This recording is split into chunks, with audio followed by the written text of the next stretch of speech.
All right. Dr. Carson, come on up. Thank you so much. Good morning and Happy New Year, everybody. It's great to see you. It's great to be with a very packed room. I'm sorry we kept you all very busy over the holiday break. And I know there is a lot of news out there today, both here at home and around the world. I will be happy to take all of your questions on all of that news. But first, I'm really honored to be standing up here today with esteemed members of the President's Cabinet and his health team to make an important announcement with respect to the President's domestic promise to make America healthy again as we kick off the new year. In less than a year in office, the President and his incredible MAHA team have made real progress on this front. Here are just a few of the significant MAHA achievements thus far.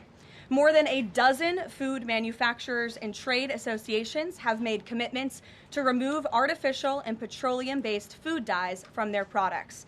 The Trump administration took strong action to bar hospitals from performing dangerous, irreversible, life-altering transgender procedures on children. The Trump administration announced funding awards to states through the Rural Health Transformation Program, an unprecedented $50 billion investment established under President Trump's One Big Beautiful Bill. The Trump administration has also worked with 18 states across the country to ban junk food purchases using SNAP benefits starting this year. And thank you for leading that effort, Secretary Rollins.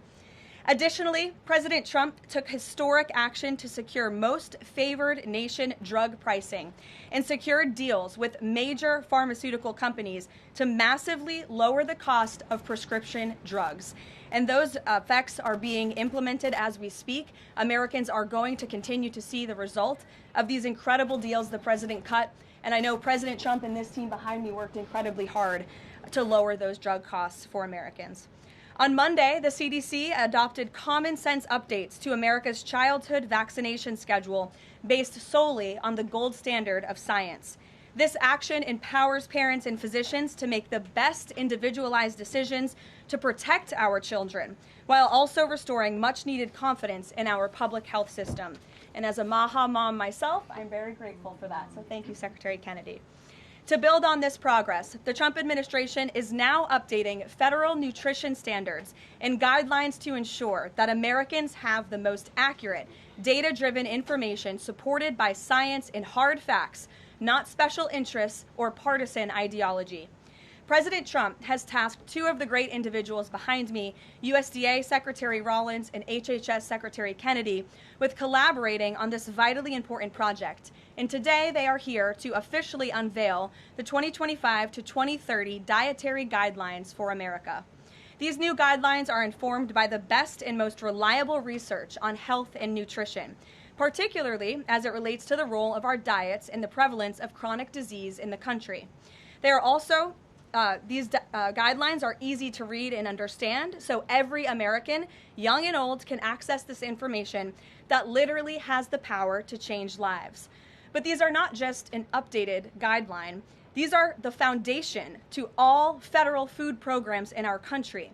These new guidelines are going to update the food that is served to America's children in our public schools, to the plates that are served to our great men in uniform in our military, our veterans, and the food that they are consuming at the VA.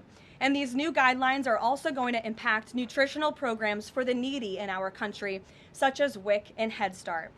Unfortunately, for decades, federal dollars has promoted low-quality, highly processed foods that lead to scores of long-term health issues, which means Americans have gone broke because of these health issues. Faulty dietary guidelines of the past stacked the deck against healthy eating and food options for everyday American families, which has fueled the chronic disease epidemic and jacked up the healthcare costs of households across the country. This failed approach in our public health system ends today. When these guidelines are followed, Americans will be saving themselves thousands of dollars. If we want to cut healthcare costs in our country, we must become a healthier country. According to the CEA, poor diet is the root cause of obesity, which accounts for $400 billion in medical spending each year. A healthier America will lead to a more affordable America. The new dietary guidelines from the Trump administration will ensure federal dollars go to real food to improve public health and therefore save the American people their hard-earned cash over the course of their lives. So with that, I am going to hand it over to Secretary Kennedy. The great people behind me will give remarks, and then we'll get into Q&A for the officials that are here on this specific topic. They will leave because they're all very busy people, and then I will open it up to Q&A with the rest of you on the rest of the news in the world. So thank you, and we'll start with Secretary Kennedy. Thank you, Caroline. Thank you. Today marks a decisive change in federal nutrition policy, made possible by President Trump's leadership and the work of MAHA moms and public health advocates who demanded reform. Today, in accordance with President Trump's directive, Brooke and I will release the dietary guidelines for Americans 2025 to 2030, the most significant reset of federal nutrition policy in history. These guidelines replace corporate-driven assumptions with common sense goals and gold standard scientific integrity. These new guidelines will revolutionize our nation's food culture and make America healthy again. For decades, Americans have grown sicker while healthcare costs have soared. The reason is clear. The hard truth is that our government has been lying to us to protect corporate profit-taking, telling us that these food-like substances were beneficial to public health. Federal policy promoted and subsidized highly processed foods and refined carbohydrates and turned a blind eye to the disastrous consequences. Today, the lies stop. The new guidelines recognize that whole, nutrient-dense food is the most effective path to better health and lower healthcare costs. Protein and healthy fats are essential and were wrongly discouraged in prior dietary guidelines. We are ending the war on saturated fats. Diets rich in vegetables and fruits reduce disease risk more effectively than many drugs. Whole grains outperform refined carbohydrates.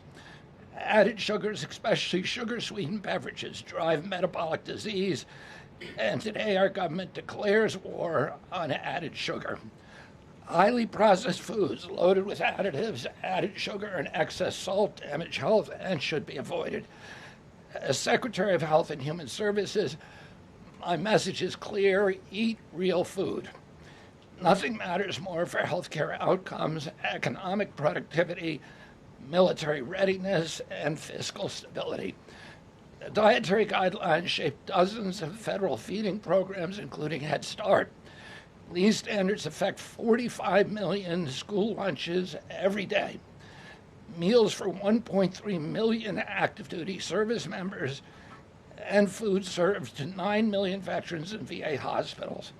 Today begins the work of aligning those programs with affordable, whole, nutrient-dense food. Implementation requires coordination across the government. I'm working with many of my fellow cabinet secretaries to deliver results. I want to thank Bobby Mukamala, thank you very much, who is the president of the American Medical Association, for committing to mobilize the medical community on nutrition. And I thank also the American Academy of Pediatrics for partnering on this effort. I also look forward to working with Dr. Jay Bhattacharya and Dr. Marty McCary to fund and prioritize rigorous nutrition research at the NIH and at the FDA. The stakes are measurable and severe. A Johns Hopkins analysis estimates that 48% of every federal taxpayer dollar now goes to healthcare. The CDC reports that 90% of healthcare spending treats chronic disease. That means that 40%, 40 cents of every dollar that taxpayers pay in this country is going to treat diseases that could be averted through good food. The United States has the highest obesity and type 2 diabetes rate in the developed world. We spend 3 times more per capita than the European Union on health care, yet our life expectancy is 5 years lower, largely due to diet-related chronic disease. Our childhood obesity rate is 5 times higher than countries like France. 1/3 of U.S. teens have prediabetes, over 35% are overweight, or obese, and 20% of young adults have non-alcoholic fatty liver disease. 77% of military-aged Americans are ineligible for military service because of diet-related conditions. If a foreign adversary sought to destroy the health of our children, to cripple our economy, to weaken our national security, there would be no better strategy than to addict us to ultra-processed foods. It's shocking that our own government helped to drive these cataclysmic changes in our diet.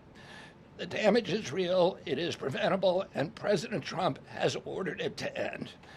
If the United States reduced obesity, type 2 diabetes, heart disease, and Alzheimer's to Japanese levels, we would save approximately $600 billion a year.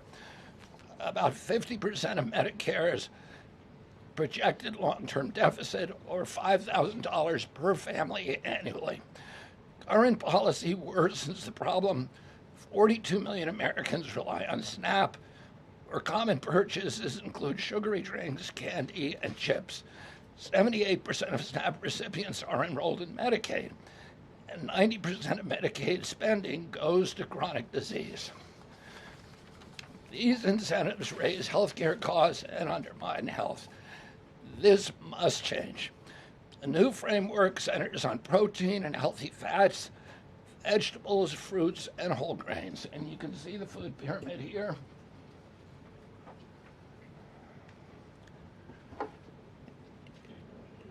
It's upside down, a lot of you will say. But it was actually upside down before, and we just righted it. For the first time, the dietary guidelines directly address ultra-processed foods and set firm sugar limits in federal procurement, driving a significant reduction in added sugar in school meals. I want to thank President Trump for his leadership and the partners committed to ensuring that federal food dollars support real food and better health. Thank you. And I want to introduce my partner and a friend, Brooke Rollins, who is an extraordinary collaborator on this. Thank you. Well, good morning, everyone. Happy New Year. What a honor to be here. I think this is Caroline's first press conference back, and what a great way to start the new year, 2026. I want to thank Secretary Kennedy. Your commitment to the well-being of Americans is such a blessing to this nation.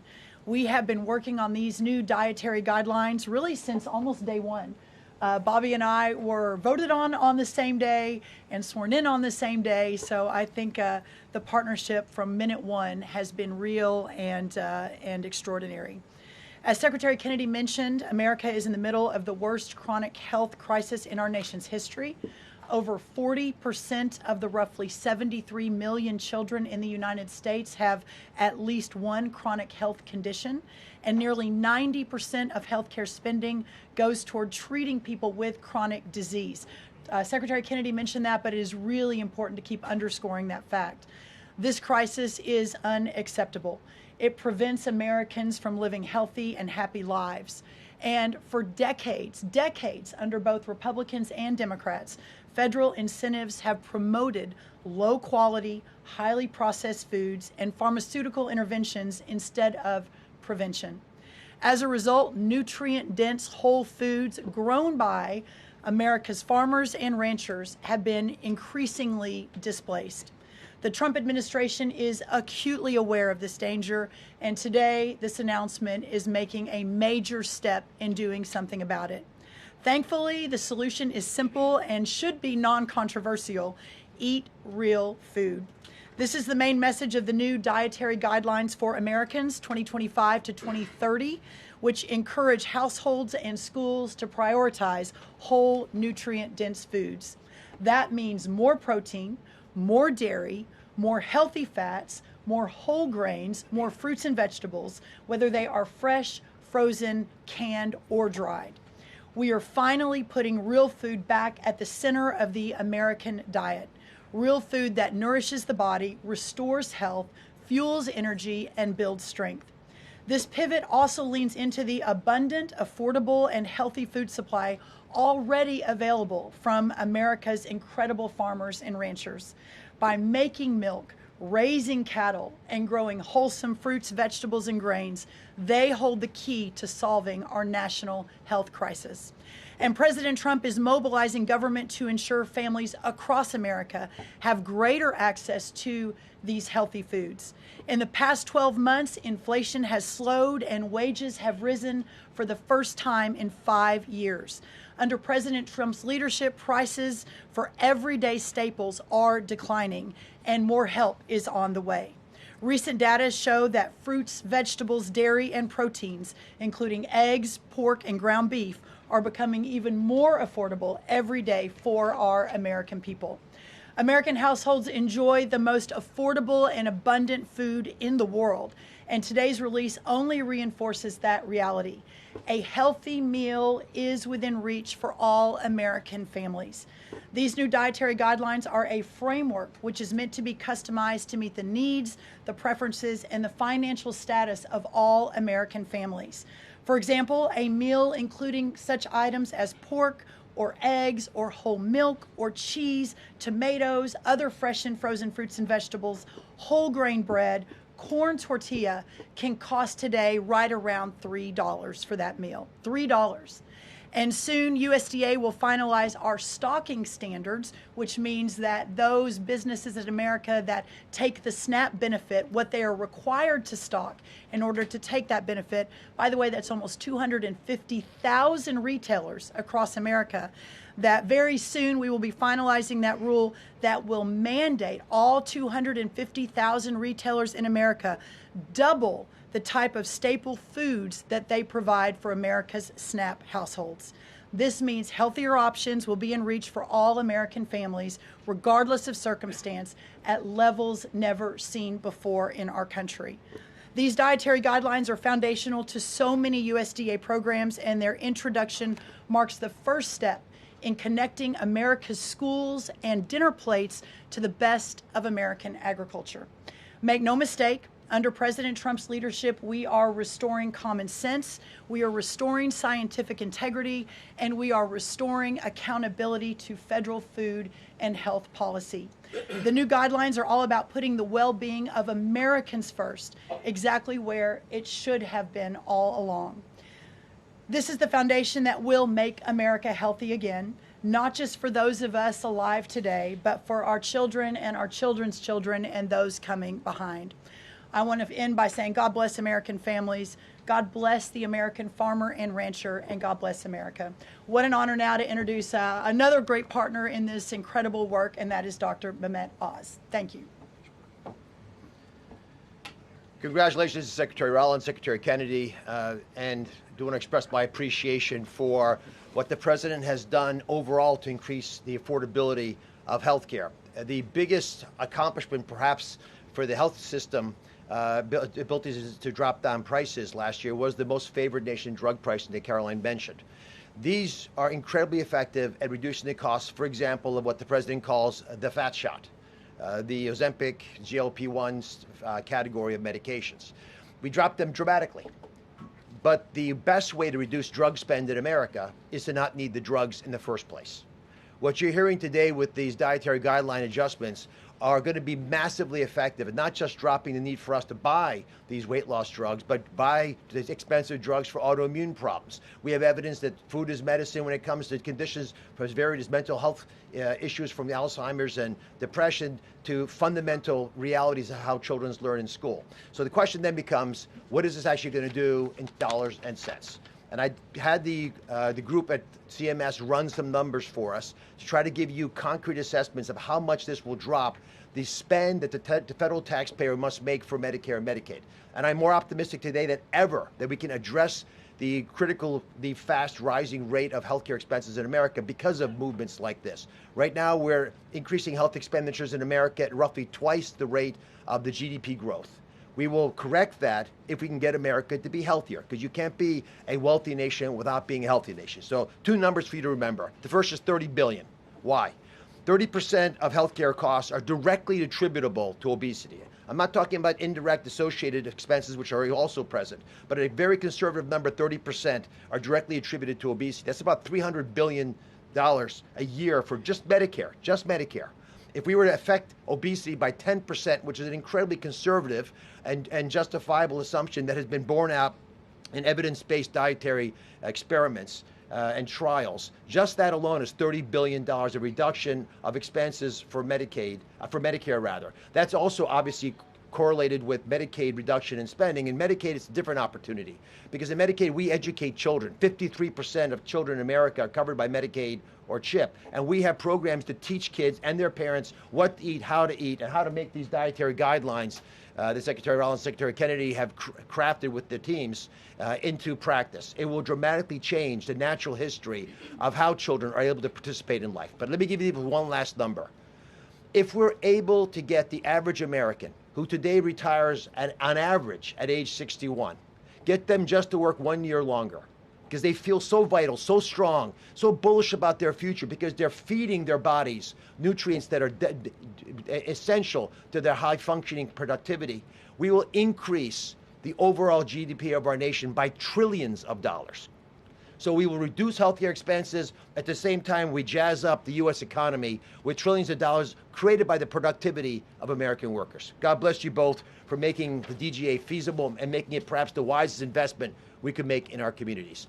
Marty Makary is one of my closest friends, the powerful leader of the FDA, who's been taking brave steps along the line and has additional insights. Thanks. Thank you, Dr. Oz. Today marks the beginning of the end of an era of medical dogma on nutrition.